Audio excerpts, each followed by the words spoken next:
Hey, shalom, shalom, shalom, lakam, peace unto you all. Anakna waha bar shala, we the Hebrew Israelites, coming to you week in and week out through the spirit and power of Yahweh Bahasham, Yahweh Shah, to preach to you so-called Negroes, Latinos, Native Americans, West Indians, Haitians, and Israelite foreigners. Nacham atam, kaya, hamalakwat hashemayim, kwara, repent ye, for the kingdom of heaven is at hand. First and foremost, before we get started, we'll go ahead and say, call her la, Yahweh Bahasham, Yahweh Shah, Bahasham, Chah, Kodash. A double honor to the elders and apostles of Great Millstone that taught us this truth and rule well. And much respect to you, bros, out there pushing this truth with all righteousness and sincerity. Shalom, shalom. Shalom, lakam. Peace unto you all. Shalom. All right, essentially, how you want today. We're going into Esau, Edom. We're going to go into the 18 nations, but today we're starting with Esau, Edom. And we got his name written up here in the Google Doc. And it says, reading from right to left at the top of the page, it says Ishawa. All right. Could you pull it up in the blue letter, Baba Kwasha? Con. Yeah, actually, we'll go ahead and get that. Con. Let me go ahead and read it. What verse is it? 21. That's where the beginning starts. Con, you can read now. Con.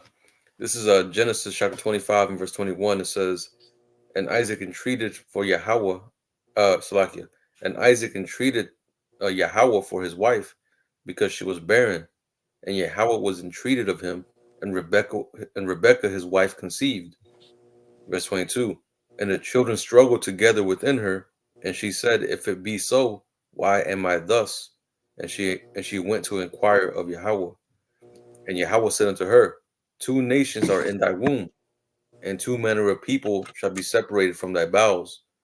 And the one people shall be stronger than the other people, and the elder shall serve the younger. Right, and the elder shall serve the younger. All right, because essentially, in the time of King David, he had all the nations in subjection. All right, Esau, Edom was under the subjection of the Israelites. All right, and then in the kingdom, they'll be our servants, and then they'll serve their slavery. They'll serve their slavery, and then they'll be destroyed. God. Verse 24. And when her days to be delivered were fulfilled, behold, there were twins in her womb. And the first came out red, all over like a hairy garment. Red all over like a hairy garment. And it says, and they called his name Ishawa, Esau. That's how you say it, Bahalashwan Kodash in the Holy Tongue. But it says, and the first came out red all over, because when you look at their skin, it's referring to, I believe that word is Adawam. And it goes into how the redness show forth through his skin. If you get mad, if you get happy, they pretty much turn red. And it says all over like a hairy garment, which when you go into that word hairy, it essentially goes into how his skin felt. It was rough. Yeah, because you get that word for Esau, Baba Kwasha. And actually, I want to touch on that word hairy too, right there. Let me get hairy first. Con. Which this word actually derives from hair, or hair actually derives from this is sha'ir, and they essentially took off the S, and the word will be spelled hair, But then it says hairy. You could scroll down a little bit. And it says, in the sense of disheveling, as if tossed or bristling, and it says rough. So it's referring to how he felt. He was rough, very hairy.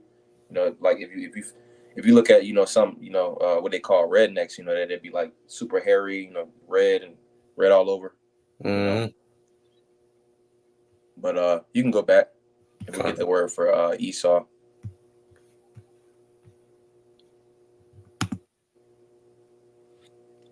You can press the pronunciation, the little speaker shit or the speaker thing. Strong's H 6215. Esau. Which they go off on the pronunciation, but the syllables are correct. It will be Ishaw. All right, and it comes from Isha. All right, it's masculine, so it would be Ishaw. You scroll down, Baba Kusha. And it says, in the original sense of handling, it says hairy. This is apparently a form of passive participle, H6213, which that's Isha. And it says, in the original sense of handling, it says rough, i.e. sensibly felt. Because essentially Isha goes into, producing, creating, making something, and you usually make stuff with your hands. So that's essentially where you got his name from. You see, but in Bahalashwan Kodash in the Holy Tongue, when you name something, its characteristics follow that particular thing or person. So more meaning can be snatched off of his name when we go into it, and that's what we're going to go into Baharakha through the Spirit. So we'll go back to the docs, the Google Docs, Baba Kushah. Khan, pretty much essentially his name, if I may add, is pretty much what Apostle Gabar likes to mention is an omen nomen. Mm-hmm. Pretty much like the brother said, the meaning of his name carry on through his characteristics. Yep. And it says his name is Ishawa, all right, which that I on the end would drop off because it's a masculine name, so it'll be Ishaw. That's why when you hear it in English, it's Esau. All right, but it says his name will be spelled with the I, that word that corresponds with that letter, Awath. That's how you say letter in Hebrew is Awath. All right, and it says Ayan, which with your eyes you experience, and your eyes, the definition of an eye, it operates continuously, like when you're sleeping. And then also, like if you're staring at something, your eye like twitches. You can't realize it, but it still twitches. Mm-hmm. But essentially, from your eyes, you get experience and you get operate. All right, and it gets the operation from the letter Yah. All right. So when Yah means Yad. All right, and essentially it comes from your hands, and you operate with your hands. So that's why I goes into operation as well. But then you got the Shah, which comes from Shan, your teeth. That means to press or to devour. All right, but Wah, that's a hook. Wah, it's a hook. And it can also be a nail because it gets his name from essentially fastening something or adding something. So from his name, you get operating and destruction amounts to being caught. Now, I want to get that. Can we get the common definition for nail, Baba Kushah? Khan, look it up real quick.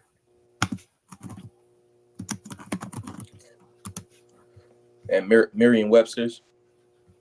Khan. Let's see. Right there. Yep. Yeah. Scroll down a little bit. Right there. It says nail. It says a verb. It says to fasten with, or as if with a nail. It says catch, trap, to expose, usually so as to discredit, to arrest or punish for an offense. All right. So that a nail can also go into a catch or a trap. That's why when we went back to that, it said operating in destruction amounts to being caught. So Esau is in a trick bag, like brothers, go into, So it says operating in destruction amounts to being caught. That's essentially the meaning. And that's another meaning of a nail, and that's essentially what's going on. Could we go back to that, Baba Kushah, the common definition? Khan. Let me know if I'm moving too fast, bro. Oh no, you're good. Go to the word catch. Right here. Yep. And it says to capture or seize, especially after pursuit. It says to take or entangle in, or as if in a snare. Hey, he's in a trick bag. He's being deceived. He's in a trick bag. And then it says to capture or seize, especially after pursuit. What's the pursuit? Could we get Genesis chapter 4? Because who is Esau in the regeneration? And essentially, I'm gonna read his name again. It says operating in destruction amounts to being caught. Esau. And what's spiritual about it too is when you go into the like they got a little website, you can get the definitions from the names. They essentially took the meaning of his name out of there. Yeah, and they it says, yep. It says we'll start from verse 4. It says, and Abel he also bought of the firstlings of his flock and the fat thereof, and the Lord had respect unto Abel and to his offering, but unto Cain and to his offering he had not respect. And Cain was very wroth, and his countenance fell. And the Lord said unto Cain, why art thou wroth, and why is thy countenance fallen? If thou doest well, shalt thou not be accepted, and if thou doest not well, sin lieth at the door, and unto thee shall be his desire, and thou shalt rule over him. And Cain talked with his brother Abel, and it came to pass when they were in the field that Cain rose up against Abel his brother and slew him. And the Lord said unto Cain, where is Abel thy brother? And he said, I know not. Am I my brother's keeper? So he essentially got smart with the Lord. He had the audacity to say something like that. Not knowing that the Most High done seen everything. Right. He don't saw you from around the corner. He witnessed everything, Mm-hmm.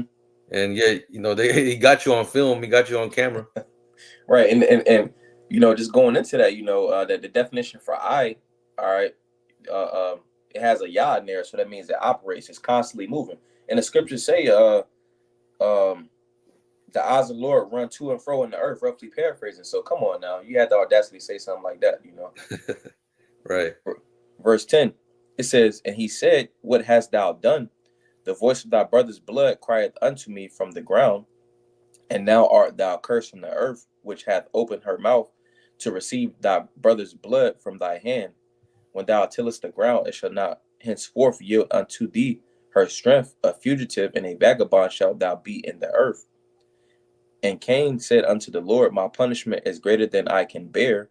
Behold, thou hast driven me out this day from the face of the earth, and from thy face shall I be hid, and I shall be a fugitive and a vagabond in the earth, and it shall come to pass that everyone that findeth me shall slay me. Now, Bible Shah, can we go back to verse 12? Con. And it says, when thou tillest the ground, it shall not henceforth yield unto thee her strength. A fugitive and a vagabond shalt thou be in the earth. And Cain said unto the Lord, my punishment is greater than I can bear. Bible Shah, can we go back to that definition for nail? Because essentially, Cain or Esau, Ishawa, is Cain in the regeneration. So it says to capture or seize, especially after pursuit. And it just said, he's on a run. He's on the run. It says to take or entangle in or as if in a snare. It says to discover unexpectedly, to find. You see, so all these are fitting to Esau Edom. It's in his name in that nail. Baruch Shah, can we go back to the word definition?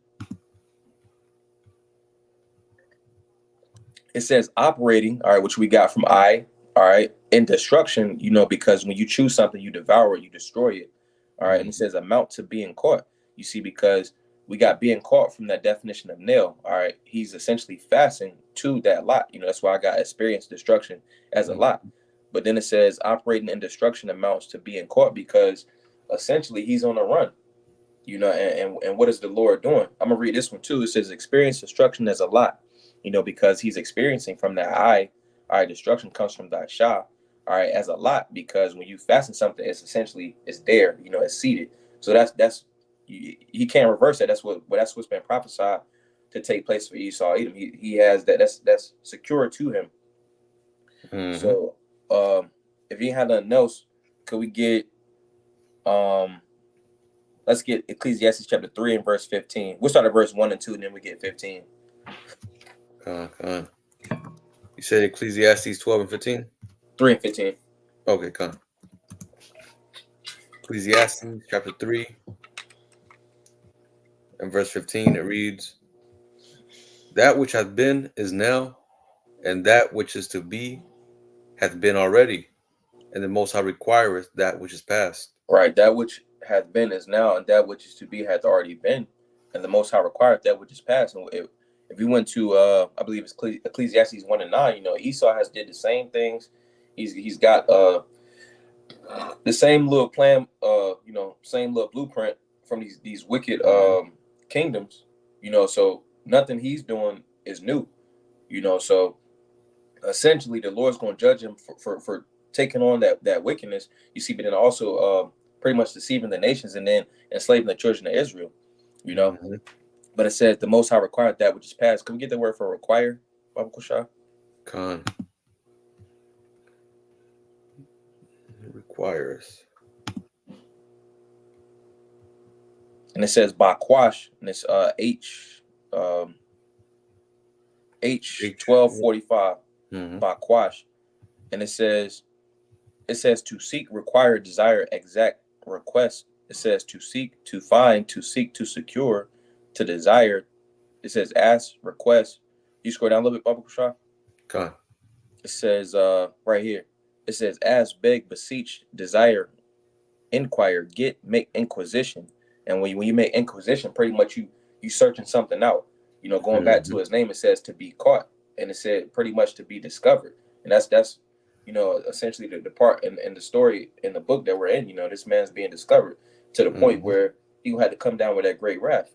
You know, and this is how we know who Esau Edom is in the scriptures. You know, whoever's carrying out all this wickedness. You know, destroying the earth. You know, could we get Proverbs 29 and verse 2? Gone. This is the book of Proverbs 29 and verse 2. It says, when the righteous are in authority, the people rejoice. It says, when the righteous are in authority, the people rejoice. You know, so are the people rejoicing right now? No. You know, so that shows you who's in rulership. You know, it has to be the so-called white man because nobody is rejoicing. All right.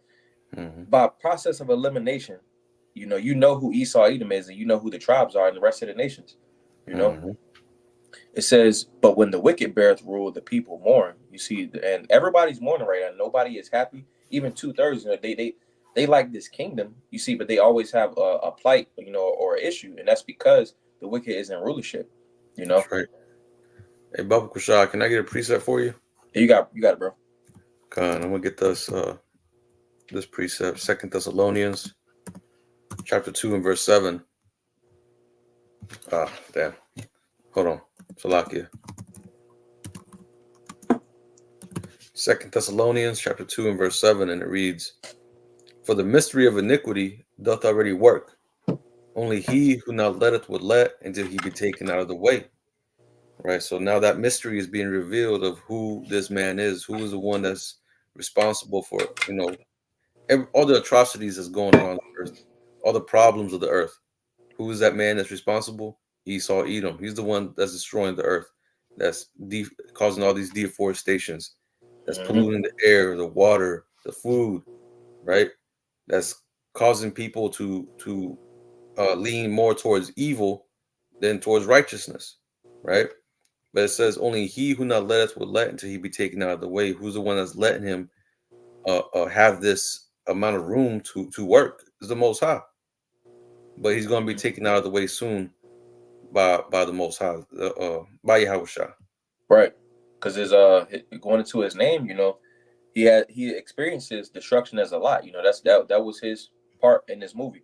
Could we get just to prove that point? Could we get Romans chapter 9 verse 20 to verse 23? Khan. This is Romans chapter 9 and verse 20. It says, nay, but O man, who art thou that replies against the Most High? Shall the thing formed say to him that formed it, why hast thou made me thus? Has not the potter power over the clay of the same lump to make one vessel unto honor and another unto dishonor? And who's the vessel made unto honor? You know, Jake, and then the one made to dishonor is Esau.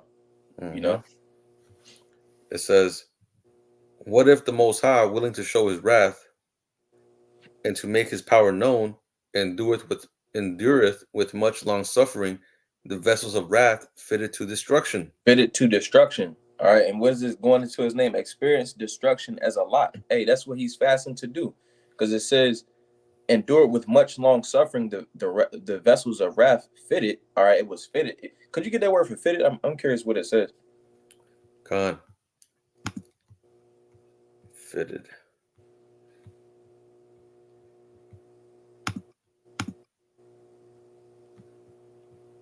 The Strong's word is G2675.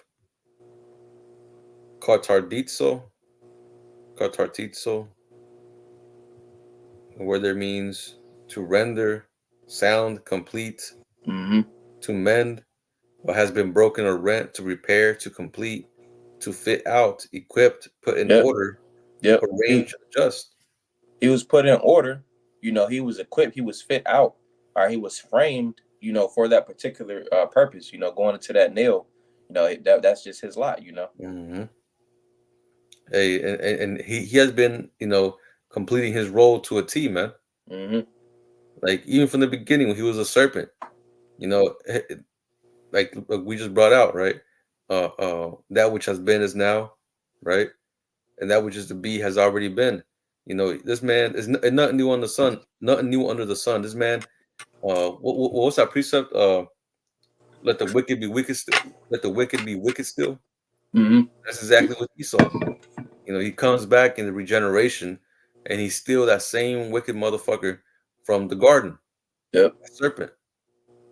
You know that right? What's it called? Snake. When you go into that word, I think it goes into enchanter. Yeah, serpent. Serpent. Yeah, pretty much a person that pretty much uses witchcraft, deception. Right. Which is exactly what he does now. Mm-hmm. Could you go? Matter of fact, could you go back to the common definition for nail? Khan.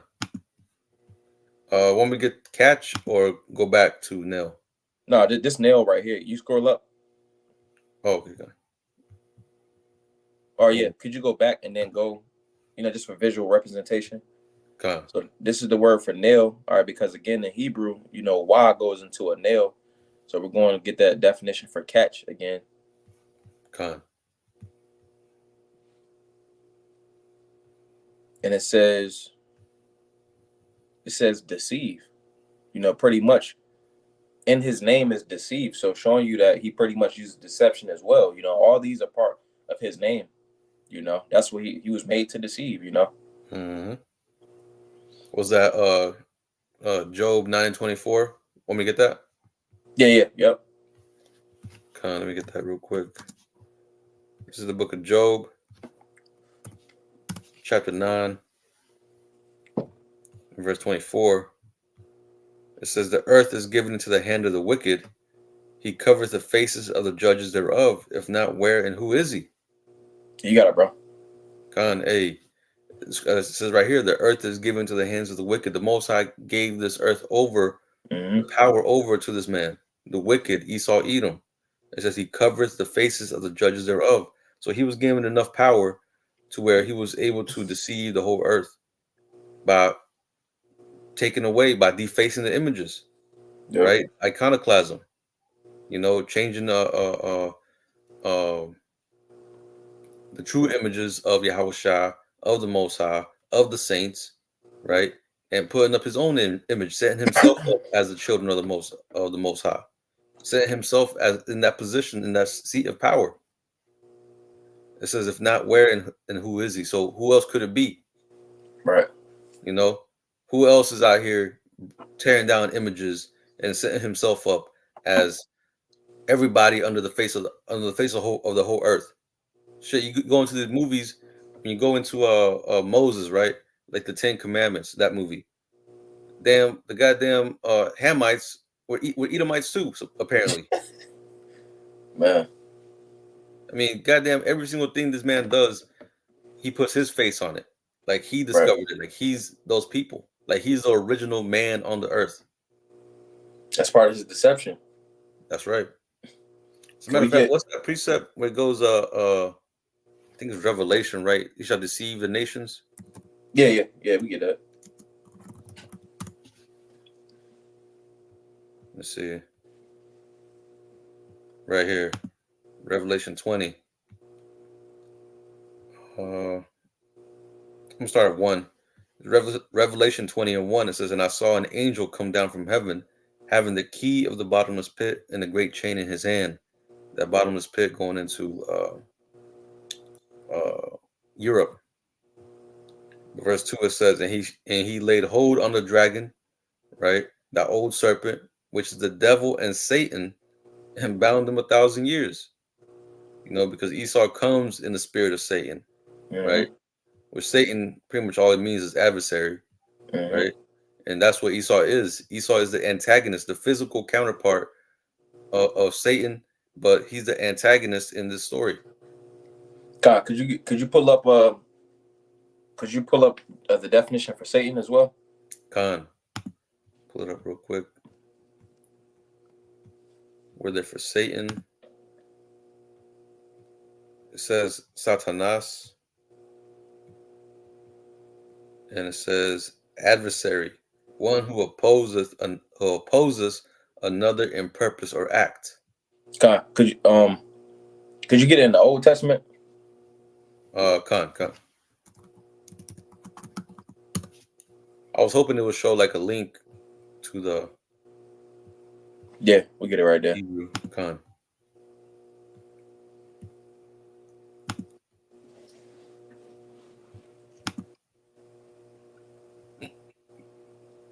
Shatan. It says adversary, one who withstands. Mm-hmm. It says adversary in general, personal or national, superhuman adversary. Okay. Is it say some more in the Strong's? Let me see. An opponent, especially with the article prefix Satan, the arch enemy of good. Adversary, Satan, withstand. What about in the lexicon? A little bit more. Let me Yeah, see. right there. Adversary, as in war, an enemy. It A little bit. says in a court of justice.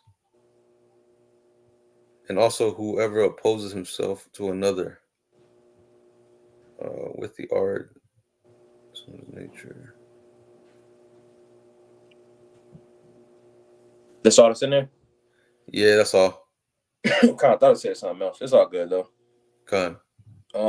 Could we get Jeremiah? Salakia. Mind if I finish this up real quick? Oh, my bad. Yeah, go ahead. Con, this is Revelation chapter 20. Damn. Chapter 20 and verse 3, it says, so like I'm gonna read verse 2 again. It says, and he laid hold on the dragon, that old serpent, which is devil and Satan, and bound him 1,000 years, that 1,000-year period where Esau had no power, which what they call the dark ages. Mm-hmm. Verse 3, it says, and cast him into the bottomless pit and shut him up and set a seal upon him that he should deceive the nations no more. Right? Because that was his whole purpose. Even from the Roman Empire, he was deceiving the nations. But it says, till the 1,000 years should be fulfilled, and after that he must be loosed a little season. Mm-hmm. Loose a little season to do what? To go again and deceive the nations. This time he was able to deceive the nations in a whole wide scale, man, in a worldwide scale. Let me see. I think that was it, right? Could we get Jeremiah chapter 49 and verse 7? It's Jeremiah chapter 25 and verse 7. It says, 49. Oh, Salakia.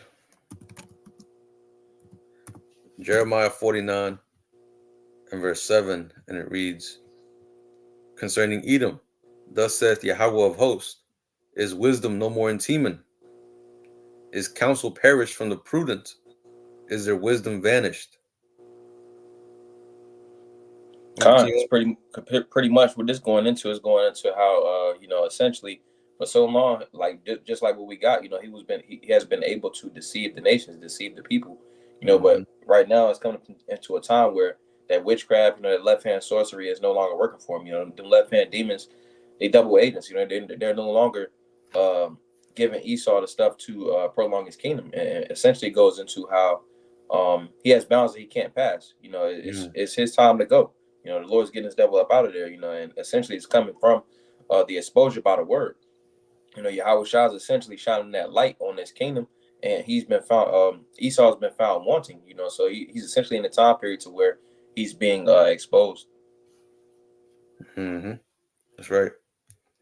That's right. And we see this, right? We see through their media, they're trying to create certain distractions to distract people and to lie to people, but we're seeing that as soon as something happens, right? Like recently what's been happening, with these what's it called? What happened recently, right? The train derailments, with boats crashing into these bridges, certain things, we're starting to see that even Esau's own people is like pretty much exposing them. Right. They're being found out that a lot of this shit is their own doing. A lot of this shit, they're the ones responsible for. But then they're putting distractions up there to try to hide this and mask it. But people ain't buying it no more. That enchantment, the sorcery that Esau been doing, like you like the brother Yuan mentioned, it's no longer working. It doesn't hold the same amount of power as it once did. That's ultimately the Lord, right? That's ultimately the Lord taking away that power from him. We're starting to see that transition of power. Verse 8, it says, "Flee ye, turn back, dwell deep, O inhabitants of the Dan, for I will bring the calamity of Esau upon him, the time that I will visit him." And the calamity, experience destruction as a lot, So it says, "If grape gatherers come to thee, would they not leave some gleaning grapes? If these by night, they will destroy till they have enough. But I have made Esau bare, I have uncovered his secret places, and he shall not be able to hide himself. His seed is spoiled, and his brethren and his neighbors, and he is not." So pretty much going into how, and his name was that word nail. And when you nail somebody, you essentially catch him, so he's in that trick bag, because he took it upon himself to essentially further destroy Jake, to devour Jake. The scriptures say that it says, I'm gonna get it real fast. This is Jeremiah chapter 12 and verse 9. It says, "Mine heritage is unto me as a speckled bird. The birds round about are against her. Come ye, assemble all the beasts of the field, come to devour." All right, who is the head of this? The speckled bird, pretty much going into Jake is comes in different colors and fashions, looking at different colors, you see, but pretty much going into the Israelite foreigners. But then also it says, "Mine heritage is unto me as a speckled bird." The one that's speckled, that's essentially the one that's less chosen, pretty much going into less preferred, I just wanted to get this word for speckled. I just want to see what it said. Mm-hmm.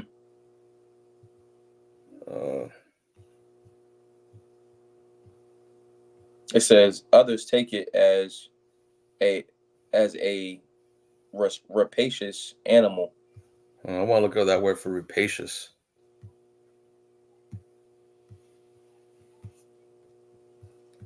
Because to me, it sounds like that meaning that you said, undesirable. Mm-hmm.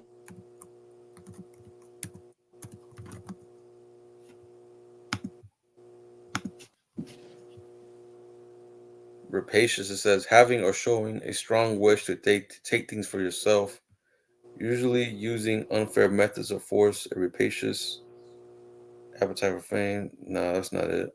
So yeah, this can be applied to it too. It says, having or showing a strong wish to take things for yourself, usually using unfair methods or force. So it said a rapacious animal, so almost like a ravenous animal. Something that's gonna like be aggressive. And usually, what they do with aggressive dogs, they put them down. So that's the one if you was to tame an animal, you wouldn't want that type of animal around. Because essentially, Apostle Kabar had went into it. I think it was a few years back, or a couple months ago, but pretty much that's the one that's less wanted, Con. Yeah, you're right. It makes sense. It's like a pit bull, right? That Mm-hmm. that's vicious. You're not going to choose that one. You're going to choose Right. the kind one, right? The nice and gentle one. Right. But then also it can be applied to like we was going into the speckled bird can be applied to the Israelite foreigners, because Jake does come in different colors. Con. But nevertheless, Esau is chiefly that one that spoils Jake, So could we get did we finish that out? We did verse 10. Yeah, that was pretty much the point, because Esau is in that time period to where he's being exposed. He's been caught, he's been on the pursuit, So could we get let's get Psalms chapter 83. We'll start at verse 1. This is Psalms chapter 83 and verse 1. It says, Keep not thou silence, O power, hold not thy peace, and be not still, O power. For lo, thine enemies make a tumult, and they that hate thee have lifted up the head. They have taken crafty counsel against thy people, and consulted against thy hidden ones. Right, being the Israelites, It says, They have said, Come, and let us cut them off from being a nation, that the name of Israel may be no more in remembrance. Pretty much that devourization, if that's a word, the destruction of the nation, It says, "For they have consulted together with one consent; they are confederate against thee." Mm-hmm.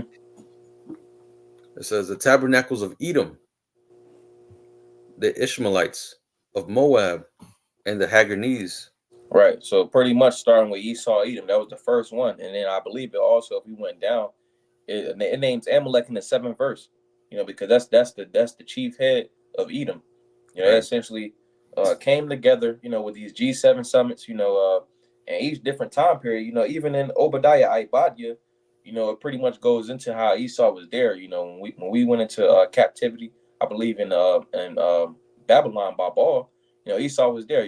Pretty much snatching Jacob, even back in I believe other time periods to where Jacob was going into captivity. Esau was always there, helping those other nations. Right. Hey, could we get that in? I think it's in Psalms 137. Yep.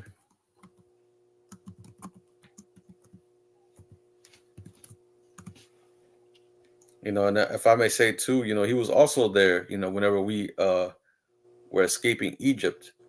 Mm-hmm. Amalek Right. was there, shooting at the weak at the very back.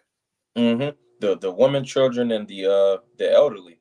That's You right. know, I think it's verse 7. It says, Yep. verse 7. It says, "Remember, O Lord, the children of Edom in the day of Yerushalayim, who said, raise it, even to the foundation thereof." So they was always in that spirit of destroying us, because they feel some kind of way about the birthright, you see. But hey, that's just how it was written. Like it was supposed to go to Esau, but it was prophesied that hey, he will be supplanted by Jake. That's just how it is. It ain't Mhm. no way to get out of your life. You can't blow up the moon. You know what I'm saying? Shoot stars, shoot the sun. Search out all the ocean. That's just your lot, man. You got boundaries you can't pass. That's right.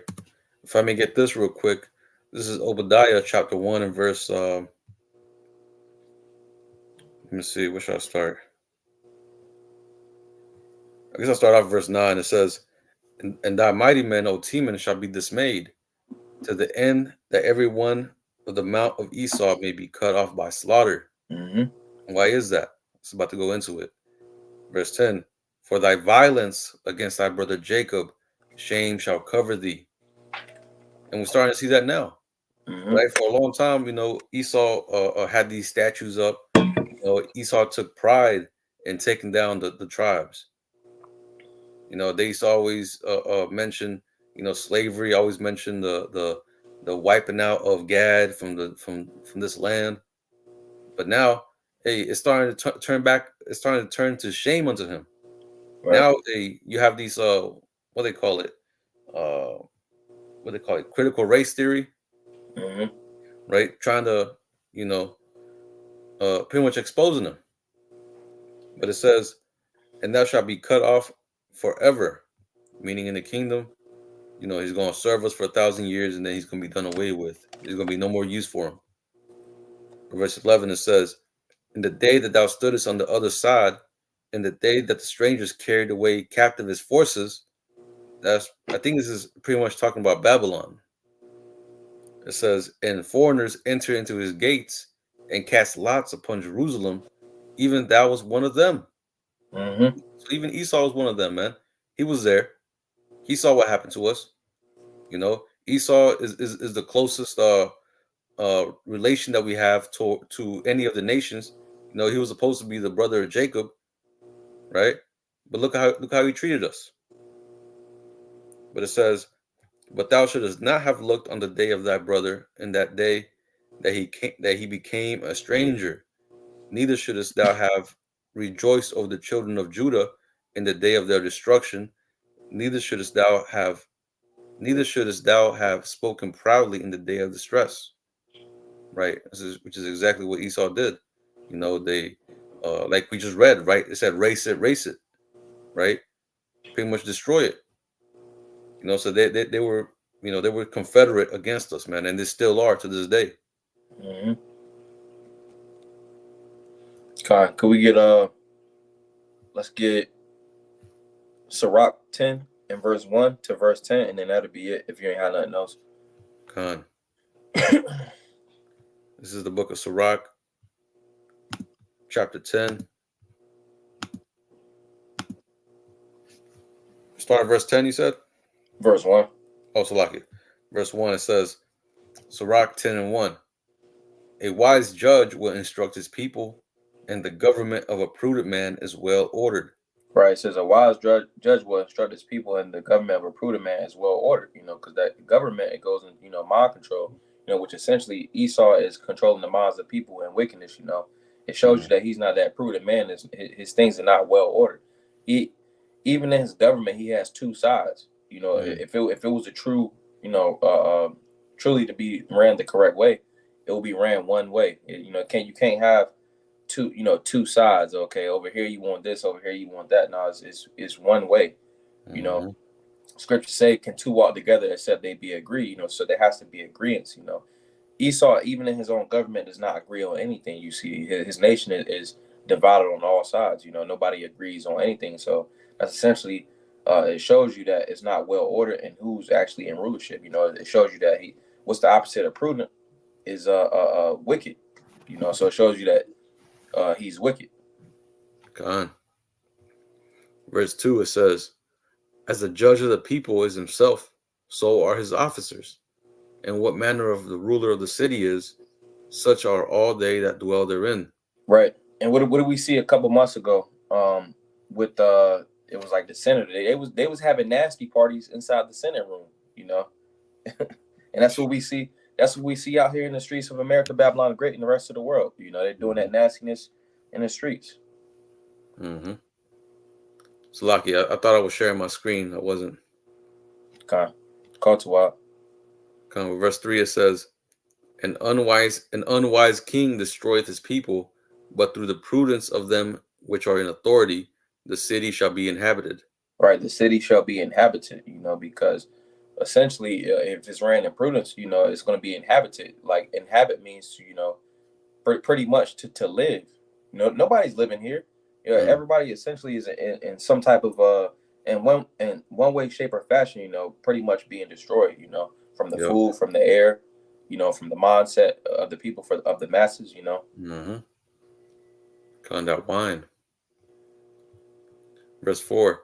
The power of the earth is in the hand of Yahweh, and in due time he will set over it one that is profitable. Right. The one that is profitable is going to be the elect, starting with Yahweh Shah. This is his kingdom. Yeah, because you can see, the way Esau is running the world, you can see it ain't profitable, man. Everything this man is doing, he's destroying. They're talking about how in 50 years we're gonna run out of natural resources, and at this rate, I believe it. Esau is destroying everything. Damn, the Amazon forest, right? I believe last time I looked, they said it was like 100,000 acres are being destroyed every year. It's just crazy, man. Right. The earth can't take much more, right? The scriptures tell you that the earth mourneth, right? I forgot how it goes, but I think it's in Romans 8, right? It talks about how the whole, pretty much all creation is waiting for the manifestation of the sons of God. The sons of God, man. They're waiting for the righteous to come back into rulership, because they understand, as we brought out earlier, when the righteous are in authority, the people rejoice. But not just even the people, the whole earth is going to rejoice. Even the animals. That's what we see in a lot of these animals start fucking up Esau, man. You go out into the wild or whatever, man. Esau's getting fucked up by these animals, man. Esau likes going into the woods, hunting and camping and shit. And we're starting to see these animals fuck him up, because they understand, man. This man is not right, right? As the scripture says, his soul is not upright in him. Everything he does is fucked up. It's out of order. But let's continue on. Sirach 10. Sirach 10 and verse 5. It says, "In the hand of the Most High is the prosperity of man, and upon the person of the scribe shall he lay his honor. Bear not hatred to thy neighbor for every wrong, and do nothing at all by injurious practices. Pride is hateful before the Most High and man, and by both does one commit iniquity. Who's ultimately running the world in pride? Esau Edom. He's swelled up with that pride. It says pride is hateful before the Most High, and man, and by both doeth one commit iniquity. So essentially Esau is committing iniquity. It says, verse 8, because of unrighteous dealings, injuries, and riches got by deceit, the kingdom is translated from one people to another. So because of unrighteous dealings, how he obtained this land, it was prophesied that that he essentially would take peace from the earth, and then also that the earth was going to be given into the hand of the wicked. But on the right hand side, he wasn't supposed to do that. So the Lord's going to judge him for that. He's going to take the kingdom from him. It says because of unrighteous dealings and injuries. All right, it's been a lot of injuries done by this man's hands, and it says and riches got by deceit. Because essentially, how did he get everything that he has through rape, robbery, and murder? The scriptures say, I'm gonna get it real fast. This is Nahum chapter 3. Nahum chapter 3 and verse 1. It says, "Woe to the bloody city! It is all full of lies and robbery. The prey departeth not." Everything that Esau has ever gotten has been gotten through unjust gains. So the Lord is going to make him pay for that. That's right. I got a quick one for you. Okay. This is Proverbs 20 and 21. It says, "An inheritance may be gotten hastily at the beginning. The end thereof shall not be blessed." That's exactly what Esau, man. He got his kingdom quickly. You can see, through the history how fast he was able to come into power. But what happened? We see in the end of his kingdom, start to come down. His kingdom wasn't blessed by the Most High, right? That's what we see in the fall. That this sandcastle is starting to collapse around him, man. We continue on in verse 10. It says, "Who's that?" Verse 9. Salaka, yeah, verse 9. It says, "Why is earth and ashes proud? There is not a more wicked thing than a covetous man. For such an one setteth his own soul to sale, because when he liveth, he casteth away his bowels." Pretty much Esau Edom, he don't have any integrity. He wasn't made to have any integrity. He was made to be destroyed. That's his lot in this story. And 2/3 of Jake, they follow that. So they're going to reap to themselves destruction, because that's his lot. That's why the scriptures say, though hand join in hand, they should not go away unpunished, roughly paraphrasing, Shed, even during the time of Jacob and Esau, what did Esau do? He sold away his birthright. All just to eat a little, whatever food he got. Instant gratification. Instant gratification, man. Man. Like I say, for such as one setteth his own soul to sell, he pretty much sold himself, man. He sold what ultimately his blessing. Verse 10, it says, "The physician cutteth off a long disease, and he that is today a king tomorrow shall die." Right. He that so it says the physician cutteth off a long disease. All right, because going back into his name, Ishawa, it goes into operating in destruction. All right, if you operate in something in destruction, pretty much that cancer of the earth. Cancer destroys the whole body because it spreads. And what do we see in the scriptures? It says, I'm gonna get it real fast. This is Baholium Psalms 37 and verse 35, I believe. It says, "I have seen the wicked in great power and spreading himself like a green bay tree." Hey, so the green bay tree is very vast, so being that he has spread himself, essentially he's that cancer that is spreading throughout the whole earth. So when we go back to Bon Sirach chapter 10 and verse 10, with that in mind, it says the physician cutteth off a long disease. All right, because Esau even spread himself. Also going into somewhere in Proverbs, it says, when the wicked increaseth, roughly paraphrasing, transgression increaseth as well. Right. Because wherever he's at, he's the border of wickedness. So he spreads that philosophy, that wine to everybody else. So the physician, Hamashayak, Yahweh Shah, he's coming to cut that off. that long disease, Esau, Edom, Ishaw, and he that is today a king, tomorrow shall die. Because also going to his name, experience destruction as a lot. So it was already prophesied that this man was going to, die from the beginning, because he has bounds that he cannot pass. I'm gonna get that, and then we go ahead and close it out if you ain't had nothing.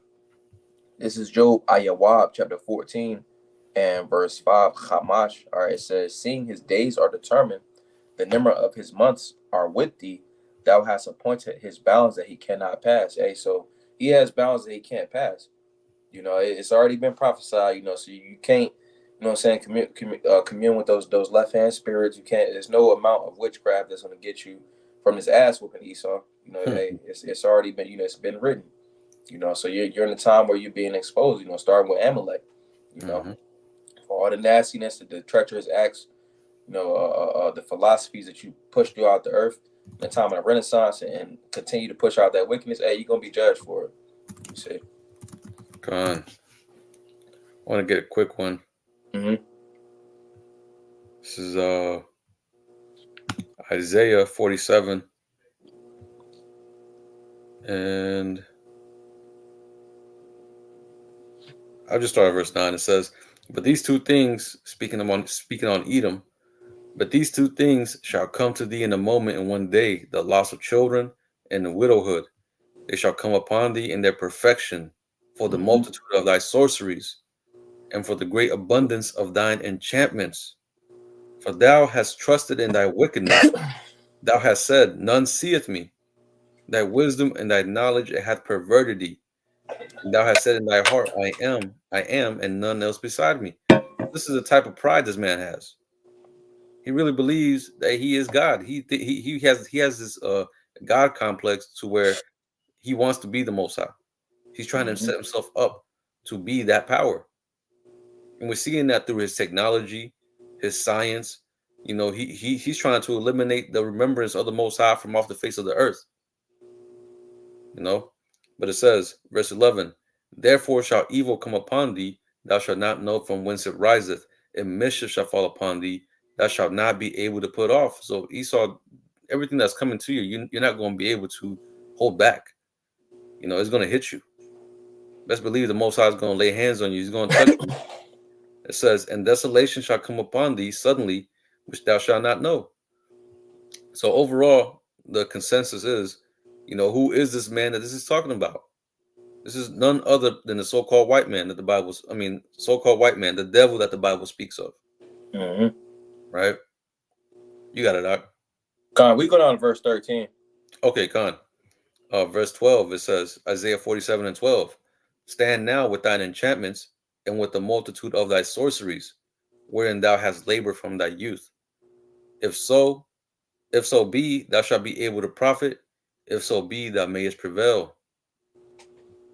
Thou art wearied in the multitude of thy counsels. Let not the astrologers, the stargazers, the monthly prognosticators stand up and save thee from these things that shall come upon thee. So it says, thou art weary. All right, when you go into that word weary, it pretty much mean they tired, because they got witches on the clock, 24 hours, putting up, different enchantments and stuff like that.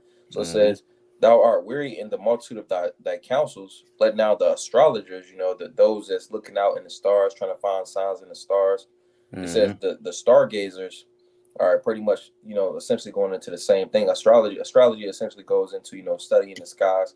Stargazers, you got people that actually, they take their telescopes and they look at different patterns in the, they pretty much look at different patterns in the stars. They pretty much, in doing so, they try to put the Lord in a box, and say that essentially they can control, what's going on. But hey, they've been doing it for so long, they feel as if they in power. But the Lord has a rude awakening for them, because that rude awakening is prophecy. It says the monthly prognosticators, because they got different people. That the monthly prognosticators, that goes into Yadai Naya, and that goes to some type of wizard. So essentially they got people that each month they come up with some type of plan. All right, for this month, hey, they pretty much get together. All right, this month, hey, this is gonna happen. All right, it's gonna rain on this day. Because they pretty much looking at different things. They plan different events. Your football games, basketball games, boxing events, MMA events. All right, so it's gonna rain on this day, so we need them to go and buy this. So do this. They got people that do that. So they essentially feel as if they're in control, but ultimately, the Lord is in control, and that's what they're going to come to realize. It says, Right. "Stand up and save thee." You about to say something? Khan, I just wanted to add real quick when you mentioned that, when you see that also with this whole solar eclipse that just happened, right? What did NASA do? They shot 3 rockets up at the solar eclipse. And then you had CERN turn on. So hey, that's Esau leaning onto his left hand side, taking counsel from these astrologers, stargazers, prognosticators, right? To where to find ways to whatever it is, right, to prolong but it's all in the means to prolong his kingdom. Right. Verse 14, it says, "Behold, they shall be as stubble, the fire shall burn them. They shall not deliver themselves from the power of the flame. There shall not be a coal to warm at, nor a fire to sit before it." Verse 15, it says, "Thus shall they be unto thee with whom thou hast labored, even thy merchants from thy youth. They shall wander everyone to his quarter, none shall save thee," which this is ultimately going into Babylon the Great, when we started at the top of the chapter.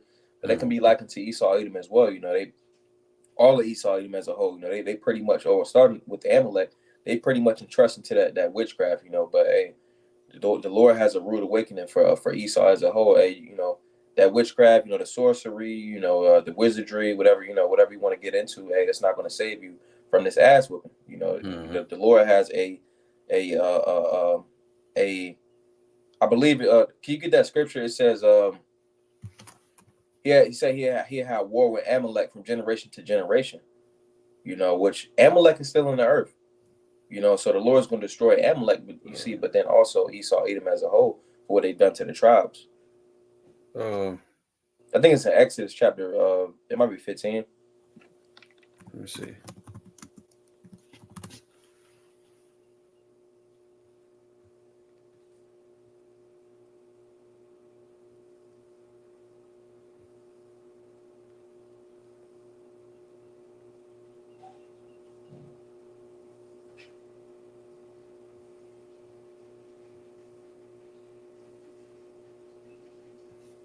If you don't find it, it's all good. Khan. But pretty much, the Lord has a vendetta with Amalek, or a vendetta with Esau, Edom as a whole. Let me get that definition real fast. Vendetta. It says a blood feud in which the family of a murdered person seeks vengeance on the murderer or the murderer's family. It says a prolonged bitter quarrel with or campaign against someone. So the Lord has a vendetta with Esau, Edom, and with Amalek, and Esau, Edom as a whole, So the Lord is pretty much exposing this devil, and he's going to destroy him. You had another precept? Yeah, I was looking for what it says, the people of his indignation. Con. If I can find it.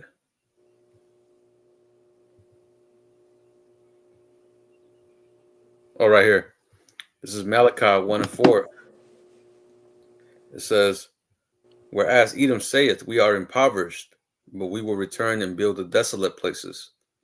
That's talking about whenever Esau was taken down a couple times, right?